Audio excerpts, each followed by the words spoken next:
आमिर खान को mister perfectionist कहा जाता है, लेकिन पिछले कुछ वक्त से आमिर खान का जो सिंहासन था मिस्टर परफेक्शनिस्ट का, वो हिला हुआ था क्योंकि उनकी दो फिल्में ठग साफ हिंदुस्तान, उसके बाद लाल सिंह चड्ढा फ्लॉप हो गई बुरी तरीके से। ठग साफ हिंदुस्तान की जहां स्टोरी बिल्कुल नहीं अच्छी थी, वहीं लाल सिंह चड्ढा अपने कई कारणों से फ्लॉप रही। कोविड के बाद बॉलीवुड के ऊपर एक ग्रहण सा भी लग गया था। जो फिल्में आ रही थी वो फ्लॉप हो रही थी, उनकी स्टोरी दर्शकों को पसंद नहीं आ रही थी। ऐसे में टॉलीवुड यानी कि साउथ की फिल्मों का सिक्का जम गया और कहा जा रहा था कि बॉलीवुड का कमबैक होना ही बहुत मुश्किल काम हो जाएगा। ऐसे में सारे बड़े स्टार्स ब्रेक पे चले गए। ब्रेक पे जाने के बाद उन्होंने आत्ममंथन किया, आत्मचिंतन किया और उसके बाद बड़े सुनियोजित तरीके से और दोबारा बहुत वेल प्लान तरीके से उन्होंने अपना कदम रखा।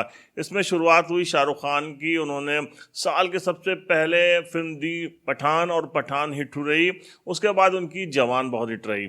सनी पाजी जो कि पिछले काफ़ी समय से फ्लॉप चल रहे थे, उन्होंने भी काफ़ी सोच समझ के अपने पसंदीदा जो उनके डायरेक्टर रहे थे अनिल शर्मा, उनके साथ उन्होंने गदर 2 की। गदर 2 ने बहुत ही ज़बरदस्त तरीके से सक्सेस कमाई और सनी देओल एक बार फिर 67 साल की उम्र में एक स्टार की तरह उनकी वापसी हुई। सलमान खान भी टाइगर 3 से अपनी वापसी कर रहे हैं। बीच में उनकी कुछ फिल्में आई, लेकिन उन्होंने भी जो गलती की थी कि अपने दोस्तों को, रिश्तेदारों को लॉन्च करने, अपने आप को बड़ा स्टारडम समझ लिया था कि जो भी फिल्में देंगे वो हिट होगी। उनकी भी फिल्में फ्लॉप हुई, वो अंधे मुंह गिर गए। अब बात आई आमिर खान। आमिर खान भी एक लंबे ब्रेक से चल रहे थे और लंबे ब्रेक पे उन्होंने बहुत सारी स्टडीज़ की और उसके बीच में वो पहुंच गए अचानक सनी देओल की जो गदर 2 की सक्सेस पार्टी थी उसमें शाहरुख खान भी पहुंचे, आमिर खान भी पहुंचे। इन सब को देख के लोग हैरान हो गए क्योंकि कहा जाता था कि आमिर खान और सलमान खान और सनी देओल के बीच में बहुत कुछ अच्छा नहीं है, कोल्ड वार होती रहती है। लेकिन जब ये लोग पहुंचे तो उसके बाद सबको समझ में आया गया कि बॉलीवुड की जिम्मेदारी इन सब बड़े स्टार्स के ऊपर है। वहां बात हुई आमिर खान और सनी देओल में कुछ खास और उसके कुछ ही वक्त के बाद एक फिर सिटिंग प्लान तय हो गया। आमिर खान पहुंचे सनी देओल के पास और आमिर खान ने कहा कि हम फिल्म बनाने जा रहे हैं जिसका नाम है लाहौर 1947। ये भी फिल्म गदर के ऊपर आधारित होगी और उसमें दिखाया जाएगा जो पाकिस्तान में 1947 में जो गदर हुआ था, उसमें जो ट्रेन आती थी उसमें कैसे लाशें भरी होती थी। बहुत ही खूंखार खतरनाक वो सीन था। हालांकि ये फिल्म कही जा रही है कि खुशवंत सिंह की एक बहुत ही फेमस नावल है द ट्रेन ऑफ पाकिस्तान, उसके ऊपर भी आधारित होगी, लेकिन अभी ऐसा कंफर्म नहीं था।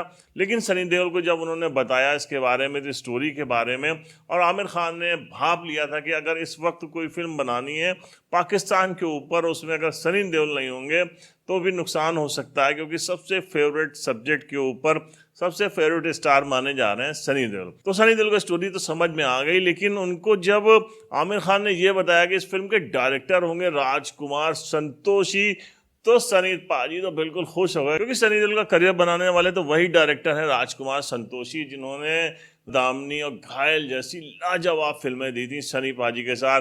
तो सनी पाजी इस नाम सुन के उनका खुश हो गए और कहा कि पक्का अब मैं इस फिल्म में काम करने वाला हूँ। उसके बाद बाकायदा अनाउंसमेंट हो गई।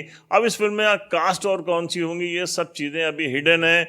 ये उसी नावल पे बेस्ड होगी खुशवंत सिंह की, ये भी बात अभी कहीं नहीं जा सकती है क्योंकि किसी चीज़ का अनाउंसमेंट नहीं हुआ है। लेकिन ये तय हो गया कि ये फिल्म बनेगी और सनी पाजी इसमें होंगे और आमिर खान खुद को भी उस फिल्म में प्रेजेंट कर सकते हैं। अगर आमिर खान और सनी देओल रहे तो कमाल होने वाला है। सबसे बड़ी बात है कि फिल्म ने अनाउंसमेंट होते ही 100 करोड़ का बिजनेस कर लिया है। वो कैसे? वो ऐसे कि जैसे ही फिल्म अनाउंस हुई वैसे ही फिल्म के राइट के लिए कंपनीज का मारा मारी हो गई। कहा जा रहा है कि 100 करोड़ में इसके राइट्स एक कंपनी ने खरीद लिए हैं, लेकिन ये सब चीज़ें अभी डिस्क्लोज नहीं हुई हैं आमिर खान ने। लेकिन ये पक्का है कि आमिर खान की ये फिल्म ब्लॉकबस्टर साबित होगी। कहा जा रहा है कि पूरे 1 साल इस फिल्म की शूटिंग चलेगी और अगले साल क्रिसमस 2024 में ये फिल्म रिलीज होगी। लेकिन इसका अभी से दर्शकों को इंतज़ार रहेगा। जब भी इसका टीजर आएगा दर्शक उसको देख के ही पागल हो जाएंगे, क्योंकि एक बहुत ही ऐसा इंटरेस्टिंग सब्जेक्ट है जिसमें सनी देओल खूब जमते हैं और इसमें अगर मिस्टर परफेक्शनिस्ट हुए तो फिल्म की स्टोरी, इसकी एक्टिंग, सब कुछ लाजवाब होने वाली है। तो क्या है आपके इस बारे में राय? देना मत भूलिएगा कमेंट बॉक्स में। हम मिलते हैं नेक्स्ट एपिसोड में एक नई कहानी के साथ। तब तक के लिए जय हिंद।